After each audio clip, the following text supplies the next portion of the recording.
My son didn't invite me to his wedding because I refused to buy him a house for $1 million.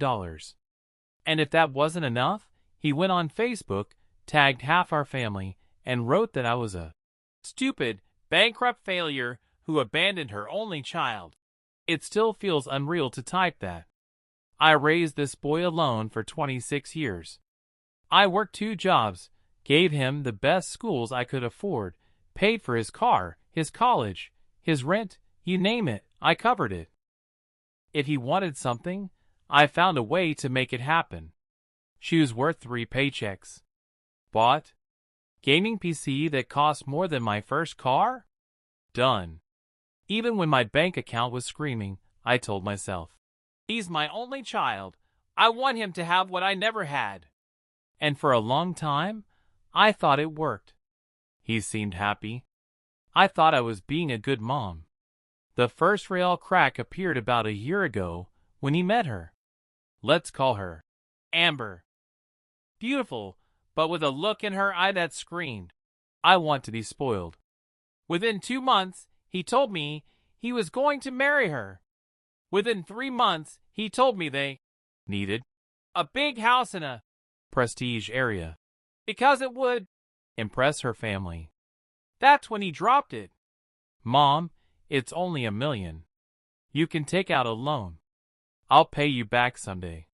He said it like he was asking me to grab milk on my way home.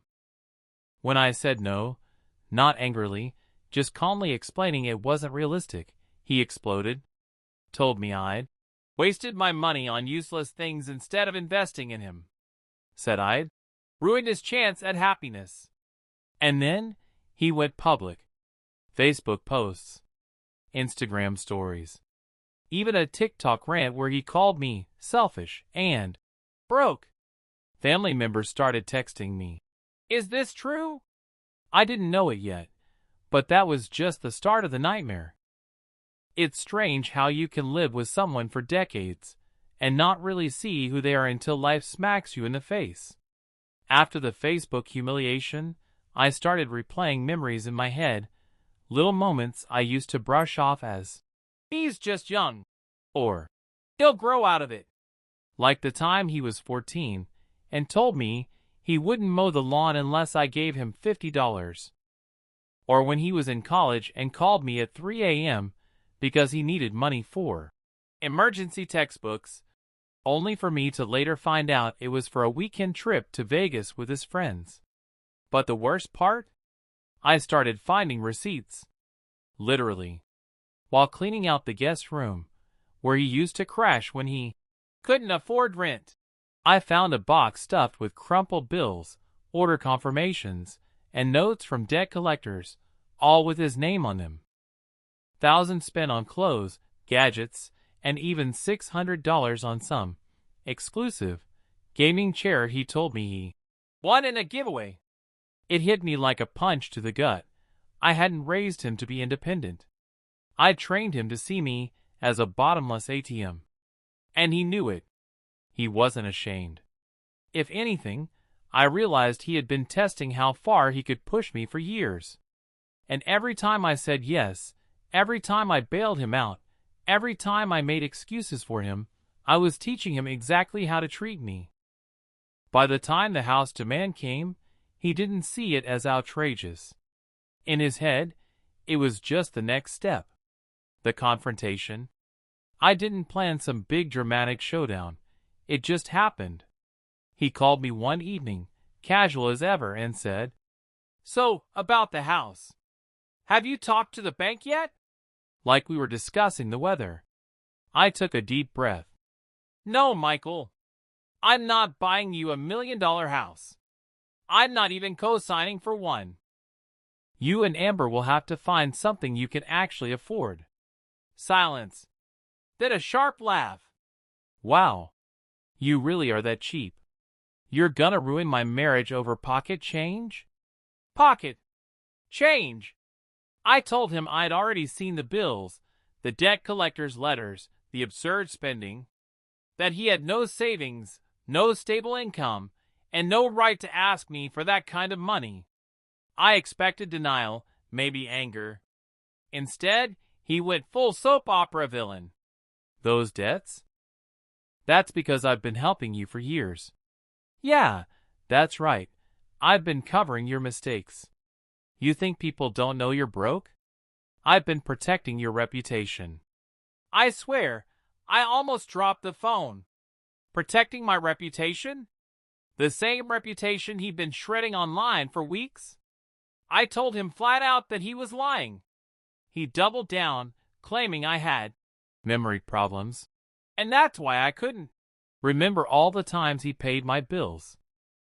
Then, and this part still makes my blood boil, he said, "If you don't give me the house, I'll make sure the whole family knows what kind of a fraud you really are." At that point, I hung up. My hands were shaking. My chest felt tight. I wasn't even sure if I was angry or just heartbroken. Probably both. That was the night I realized we weren't just having a disagreement. My own son was willing to destroy me to get what he wanted. I didn't sleep that night. I just lay there staring at the ceiling, hearing his voice over and over in my head. "I'll make sure the whole family knows what kind of a fraud you really are." It's a strange thing when your own child turns into, well, the villain in your life story. My heart kept asking, how did we get here? But my brain was already building a case file of every time I'd ignored the warning signs. I cried. Then I got angry. Then I cried again. It was like being trapped in a revolving door of emotions. In the morning, I logged into Facebook, hoping maybe he'd come to his senses and taken down the posts. No. Not only were they still up, but he doubled down, adding new ones. Screenshots of our texts, cropped to make me look like I was admitting to being broke. Comments from people I hadn't spoken to in years, old coworkers, distant cousins, chiming in with their concern, or worse, laughing at me. Amber had even joined in, posting a smug selfie with the caption, "Some people just can't handle our happiness ring house with garden sparkles." The humiliation was unbearable. I couldn't walk into the grocery store without feeling like people were whispering. Even my sister called and said, "You need to fix this, he's your son." As if I dropped a plate and could just glue it back together. But the worst part wasn't the public embarrassment. It was the sudden, bone-deep realization that my son didn't love me for me. He loved me for what I could give him. And now that I'd drawn a line, I was disposable. That kind of truth doesn't just hurt, it hollows you out. I woke up the next day feeling like I'd been scraped out with a spoon. But I also felt done. Not with him as a person, with the circus. First thing, I took screenshots of everything. Every post, every comment, every text where he called me a liar or hinted I owed him a house. Then I froze my credit. That turned out to be the smartest move I've made in years, because an hour later I got a call from a mortgage broker, confirming I was co-signing on a $980,000 loan for a young couple. He cheerfully read off my address and partial SSN and asked if I'd be bringing my ID to closing. I felt the blood leave my face. "No," I said. "Absolutely not." He tried to push an application through with my name on it. My own son. I filed an identity theft report and a police incident number. I told him I didn't want him arrested that day. I wanted a record. The officer nodded like he'd seen this exact story 100 times. "Boundaries," he said. "You're doing the right thing." Then I changed my locks. I didn't have proof he still had a key, but the last time he was over, my toolbox disappeared and magically reappeared at his apartment a week later after I must have lent it to him. I installed a camera by the front door and called it my "No More Surprises" fund. Next, I wrote one message to the whole family and posted it where the drama started, under his Facebook rant. I kept it short and painfully boring, no name-calling, just facts. I love my son. I will not be buying or co-signing $1 million house. He has posted things that aren't true. My credit is frozen, and legal steps are in place. Please stop contacting me to pick a side. There are no teams. I locked my profile after that and muted everyone who fed the fire. Amber's mom slid into my DMs with a gem. You've caused our family distress. Consider paying for a counselor for the newlyweds as an apology. I replied with one sentence. All future communication should go through my attorney. I don't actually have one on retainer, but I made a consult appointment that afternoon just so I could say it without lying to myself. And to my son, I sent the last message I planned to send for a while. I love you. I will not fund your lifestyle. Do not use my name, credit, or information for anything. If you want a relationship, we start with a real apology and family counseling. Until then, I'll be taking space. He responded with a voice note that swung from sobbing to threats in under 60 seconds. I didn't reply. I saved it with the rest. Then I did something I should have done years ago. I made a plan for me. Therapy. A support group for families dealing with entitled adult children. A meeting with a financial planner to protect what's left of my retirement. I even updated my will, not out of spite, but clarity. If love means, no matter what, boundaries mean, not at any cost. The wedding? I wasn't invited, and I won't be crashing it like some movie mom with mascara tears. On the day they say, I do, I'm taking myself to the coast with a paperback and my phone on airplane mode. I'll cry if I need to. I'll breathe definitely. And I'll let the tide take the last of the guilt I've been lugging around.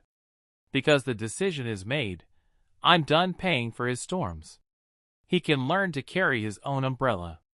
The wedding day came faster than I expected. I thought I'd be pacing the house, checking my phone, wondering what was happening. But when I woke up, there was a strange calm, like the silence after a long storm finally moves out to sea. I stuck to my plan, packed a tote bag with a beach towel, snacks, and the paperback I'd been saving. Drove 2 hours to the coast with the windows down and the radio on low. I didn't even check social media once. At least, not until my sister texted me a photo. It was a picture of Michael and Amber, grinning like they'd won the lottery. But behind them, taped to the wall at the reception, was a blown-up printout of one of his Facebook posts about me. The one where he called me a selfish failure who abandoned her only son for money. Guests were apparently taking selfies in front of it like it was some kind of joke. My sister captioned it, "Thought you should know?" I stared at the screen for a long time.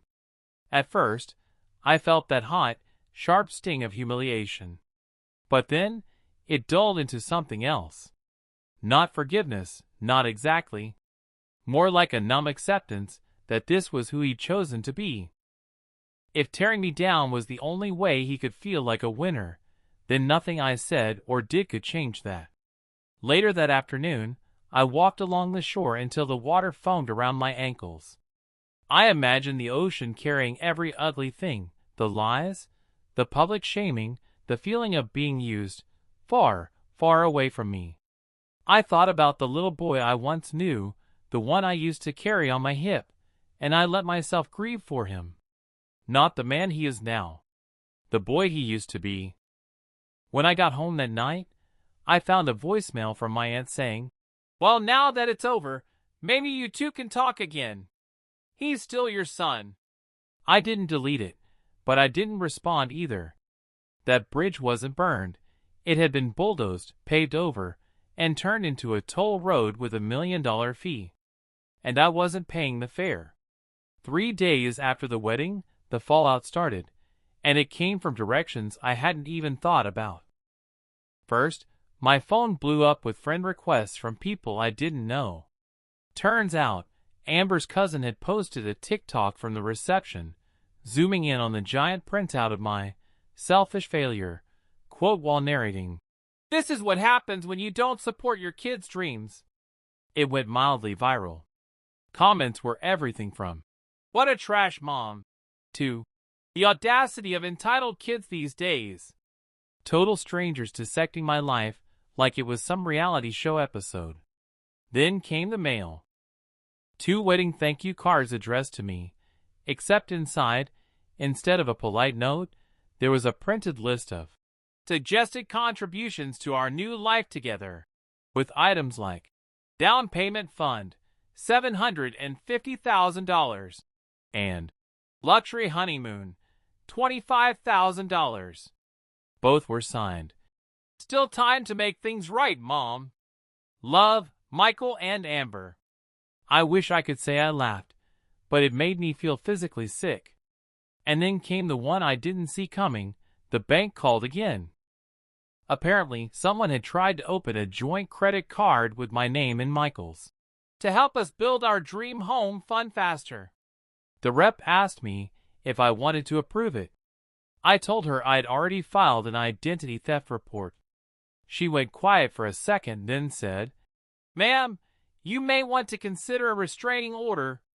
That night, I got an email from Michael with the subject line, "You did this to yourself." The message was short.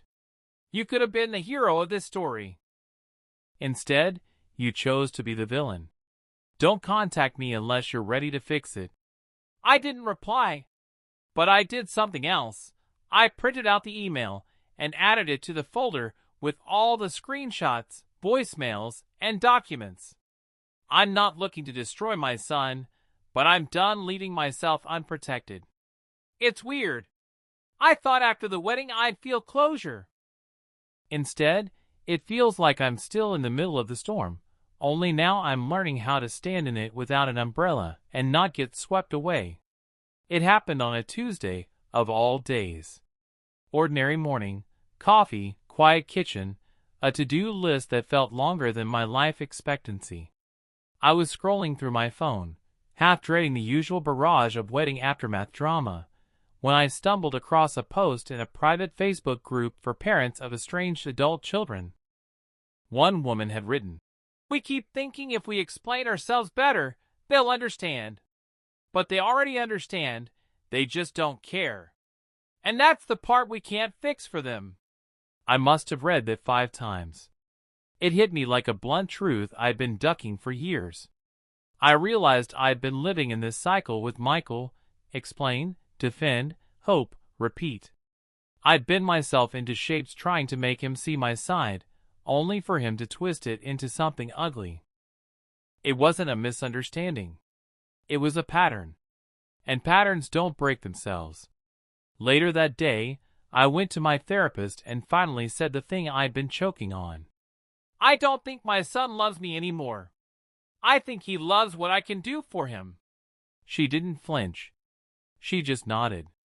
"And if that's true, what does loving him look like for you now?" That question, it shifted something. Loving him couldn't mean emptying my savings, letting him wreck my reputation, or co-signing my own financial ruin. Loving him now meant setting boundaries, so hard they'd probably feel like walls to him, but they'd keep me standing. So I made a quiet vow: no more defending myself to people who want me to be the villain in their story. No more reacting to every jab. And absolutely no more giving him financial oxygen to fuel the fire. That night, I blocked him on every platform except email, just in case of an actual emergency. I changed my phone number, and only gave the new one to 5 people I trust with my life. And here's the unexpected part. When I went to bed, I didn't feel the crushing guilt I thought I would. I felt lighter. Almost free. It's been a few months since I last heard from Michael. No surprise visits. No anonymous gift registry emails. No credit applications with my name on them. The silence feels strange, like stepping out of a noisy, crowded room into open air, but I'm learning to like it. I've stopped checking his social media altogether. Friends still send me the occasional screenshot, usually of him and Amber posing in front of cars they don't own or vacations I know they couldn't possibly pay for. I don't engage. That's their theater. I've left the audience. Do I miss him? Yes. I miss the boy who used to fall asleep on the couch with his head in my lap while I read to him. I miss the kid who'd run to show me the Lego spaceship he built. But that boy's gone. What's left is a man who sees people as ladders, and right now, I'm not willing to be the next rung. Here's what I've learned, and what I want to say to anyone else living this. 1. Love isn't endless credit. You can care for someone deeply without funding their bad decisions. 2. Patterns don't change because you explain yourself better. They change because you change what you allow. 3. Boundaries are love and armor. They protect both you and whatever chance there is for a healthier relationship someday. 4. It's okay to grieve someone who's still alive. Sometimes the hardest loss is watching someone choose a path you can't follow. If Michael ever calls me with a real apology, not a negotiation, not a demand, I'll listen. But until then, I'll be here, building a life that doesn't depend on his approval or affection. Because here's the truth I wish I'd learned sooner. You can lose your relationship with your child slowly, over years of giving in, or you can save yourself now and leave the door open for when they decide to grow up. Either way, the love stays. The difference is, so do you. Update 1. The ending I never wanted. I wasn't planning to write here again. Honestly, I thought my last post would be the end, me moving on, letting go. But life didn't tie this one up neatly. It decided to rip it open in a way I never saw coming. A month ago, I got a call from a number I didn't recognize. It was Amber's voice on the other end, trembling and sharp at the same time. She said Michael was in the hospital. "You need to come," she told me. "You're still his mother." I froze. Part of me wanted to hang up, but the part that still remembered his first steps and his laugh couldn't ignore it. I drove there in a daze, telling myself maybe this was the thing that would change everything. The "life is short" moment that finally made him see me differently. When I walked into the room, he didn't even look surprised to see me. He just smirked. And then he asked if I'd brought my checkbook. It wasn't an accident, like I'd imagined. No sudden illness. He'd been in a bar fight after bragging about a house fund he didn't have, and now he owed money to someone he really shouldn't owe money to. And somehow, in his mind, this was my fault for not helping him earlier. The nurse came in to check his vitals, and I realized he'd told them I was paying his medical bills. My name was already listed as responsible party in his chart. I demanded they remove it immediately. The look he gave me when I said I wasn't covering a dime. I'll never forget it. It wasn't anger. It was hate. Cold, bone-deep hate. 2 days later, I got served with legal papers. He's suing me, his own mother, for emotional damages and failure to support. His lawyer? Paid for by Amber's parents. And the kicker? They pulled in every one of my past financial gifts and twisted them into proof that I promised lifelong financial care. My lawyer says the case is weak, but it will still drag out and bleed me dry with fees. Michael knows that. This isn't about winning. It's about punishment. And here's the part that still makes my stomach turn. Last week, my sister, the one who kept telling me, "He's still your son," sent me a screenshot.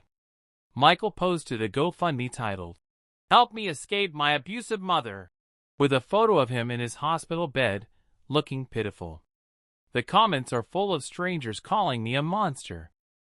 Some of them have even found my work info and started sending complaints to my boss. So here I am, older, exhausted, and realizing that no matter what I do now, the son I thought I loved is gone for good. He's not coming back. And if I'm honest, I think he crossed a line I can't forgive. People ask me if I regret cutting him off earlier. My answer is, I regret not doing it sooner. I regret every time I told myself, it's just money, or he'll grow out of it.